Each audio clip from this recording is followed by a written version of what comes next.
Hi guys! Welcome to my channel, Caroline Mix Vlog. For today's video, ay mayroon tayong re-reactionan courtesy of Kalingap Rab. Pero bago ang lahat, binabati ko po kayo lahat ng magandang umaga, tanghali o gabi. San man tayo dako ng mundo naroroon, mega love shoutout po sa inyong lahat.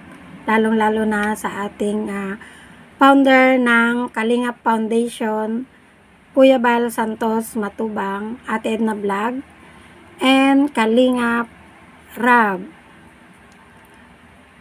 Shout out po Kuya Bal sa inyong lahat. At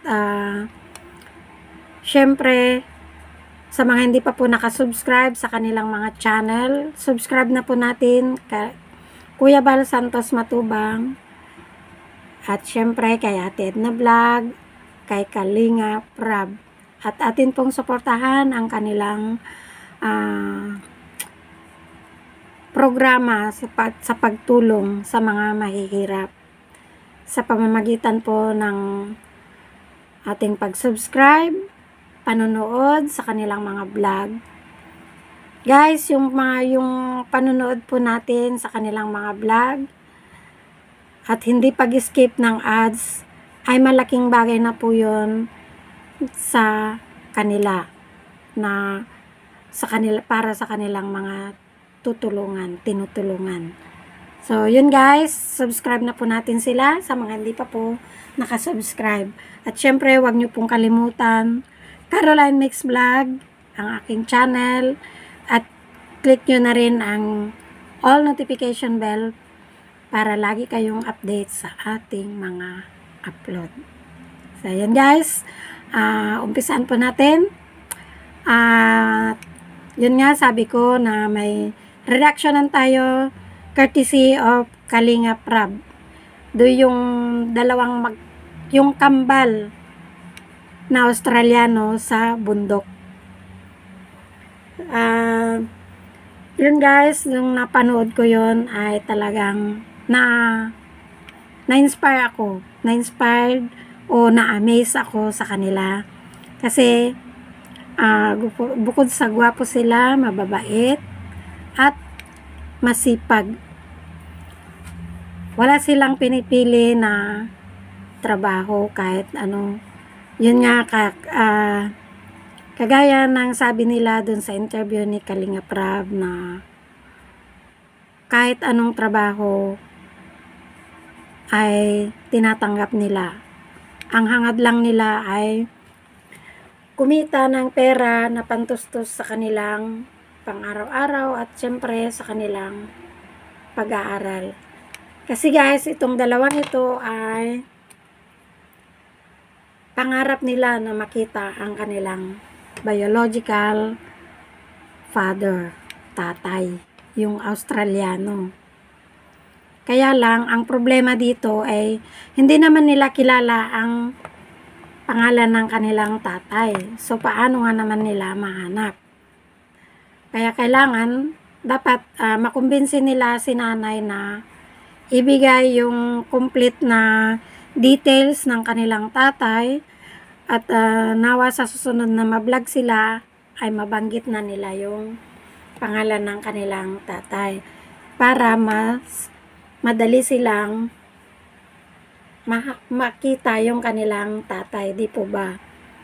So, bago tayo magpatuloy, may papakita po ako sa inyo na short clip sa video ni Kalingap Rab. So, ito po yon atin pong panoorin. Ano yung gusto nyo mangyari? Anong gusto nyo mabago sa buhay nyo? Una-una sa lahat po ay makapagtapos ng pag-aaral. Yan ang apo. Sobrang importante sa ng ng pag-aaral. Sino yung nagsabi sa iyo, nagturo sa iyo niyan? Sa magulang lang. Mama mo Apo. na mag-aral kang mabuti. Apo, kasi mahirap pag walang pinag-aralan. Lalo sa panahon. Oh, ikaw. Yan din. Maliban dun sa pag-aaral, ano pa yung gusto nyo? Gusto ko pong matapos yung kurso ko. Tapos nagpasalamat din ako sa Team Kalingap. Grabe.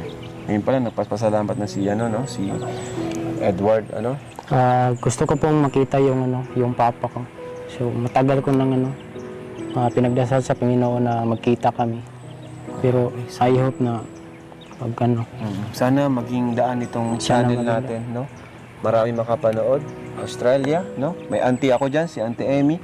Kung sakali man may makakilala sa magulang niya, pupunta tayo doon. Ano? May passport na kayo? Yun lang. Pero yun, ano lang naman yan, kumbaga ayan, guys. advance tayo At mag-isip. At positive tayo yun nga yung mag-isip. sa interview na wala po silang hinangad, kundi ang makatapos sila sa kanilang pag-aaral at mapuntahan yung kanilang tatay sa Australia. So, nawa, makuha nila sa makumbinsi nila yung nanay nila na ibigay yung details ng kanilang tatay upang mas madali pong mahanap sa pamamagitan po ng paglablog ni Kalinga Prab. At nawa matulungan po sila ng Team Kalingap or kay Kalinga Prab at Kuya Bal Santos Matubang sa kanilang pag-aaral nang makatapos naman po sila at matupad ang kanilang mga pangarap. Kasi hindi lang naman yung sarili nila ang iniisip nila. Gusto rin nilang matulungan yung mga nakababatang mga kapatid. Kasi 8 daw po silang magkakapatid. So, hardworking po si nanay. Di po ba? So, yun guys. At bago tayo magpaalam, huwag niyong kalimutan, subscribe Kuya Bal Santos Matubang, atin na vlog, and Kalinga Prab. At syempre, ang ating channel, Caroline Mix Vlog. See you in next vlog. Thank you in advance sa yung mga panonood at subscribe. Bye! God bless us all.